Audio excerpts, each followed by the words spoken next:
Bonjour à toutes et à tous et bienvenue pour un nouveau numéro de Metal Missile et Plastic Gun. Aujourd'hui, un troisième opus sur nos amis les Transformers. Je pense qu'on n'en a jamais trop, ça nous fait du bien. Donc voilà, deux Transformers, nos invités. Ici, notre ami l'Autobo, plus particulièrement Dinobo Grimlock. Et puis, le chef des commandos aériens des Decepticons, j'ai nommé Starscream.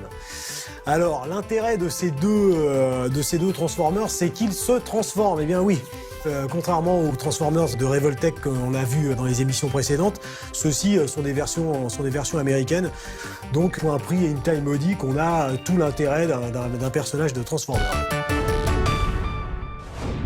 Nous allons commencer avec Grimlock, qui est le chef des Dinobos. L'équipe des Dinobos comporte Slag, qui est un Triceratops, Snarl, qui est un Stégosaure, Sludge, qui est un Brontosaure, et Swoop, qui est un Pteranodon. Alors, il y a un truc avec Grimlock, c'est que ce serait une grave erreur que de le sous-estimer parce que il a un langage quelque peu lapidaire.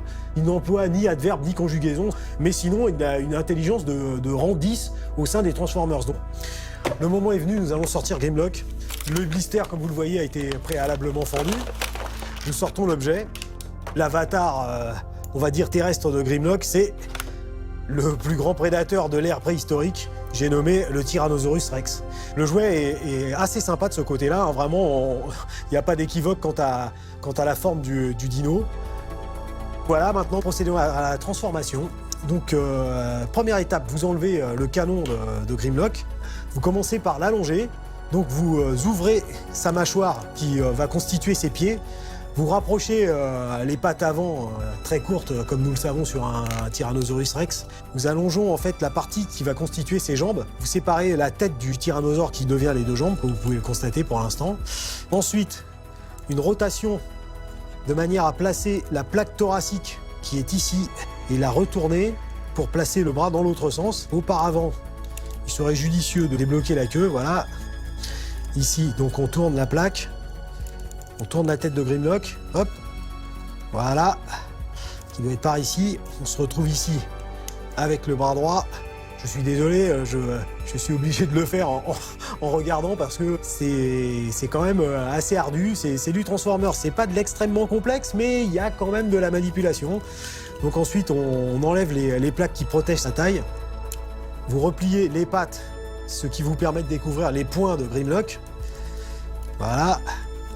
Vous abaissez ceci, l'autre bras de Grimlock, et puis vous finissez en fixant la queue dans le dos. Et vous obtenez, voilà, Grimlock, le chef des Dinobos, un chef féroce, déterminé et qui est venu pour détruire.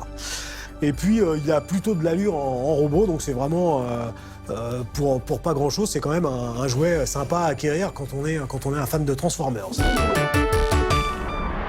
Donc nous allons passer maintenant à notre ami Starscream, donc le would-be calife à la place de Megatron, mais qui n'y arrive jamais parce que pour se faire Megatron, il faut se lever tôt. Donc voilà, la forme classique, je vais dire, de la brigade aérienne des Decepticons. Hein, on sent bien que c'est dérivé du F-15, F-16 américain. Donc dans un premier temps, il vous faut enlever les lance-missiles. Donc vous retournez les ailes, hop, voilà, comme ceci. Ensuite, on va décaler le cockpit ainsi. Donc le cockpit, vous l'allongez pour décoincer, voilà, la tête de notre ami Starscream. Ensuite, vous le tournez puisque Starscream a ceci de très caractéristique dans sa silhouette, c'est que en fait le cockpit de l'avion constitue sa poitrine. Ça aussi, au niveau design, on le dit pas assez, Transformers a quand même des idées intéressantes qui font que, aussi bien en robot qu'en véhicule, les personnages sont attrayants.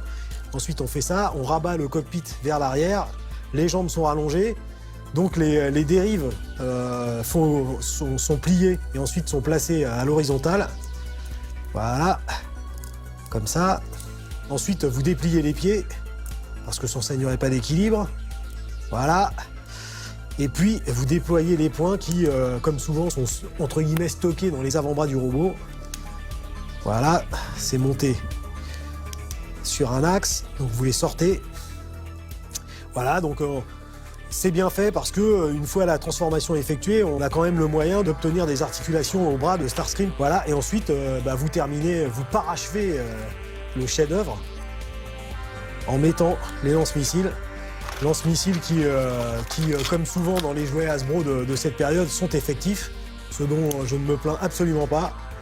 Donc voilà, vous avez un Starscream, et votre Starscream peut parfaitement voilà, tirer ses missiles dans la tronche des Autobots et éventuellement dans le dos de Megatron, si l'occasion se présente, évidemment. Voilà, donc là aussi, vous voyez, le final robotique est quand même pas mal.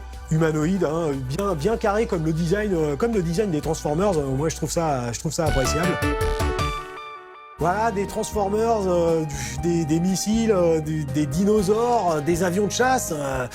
Les jouets sont quelque chose de beaucoup trop sérieux pour être confiés aux enfants.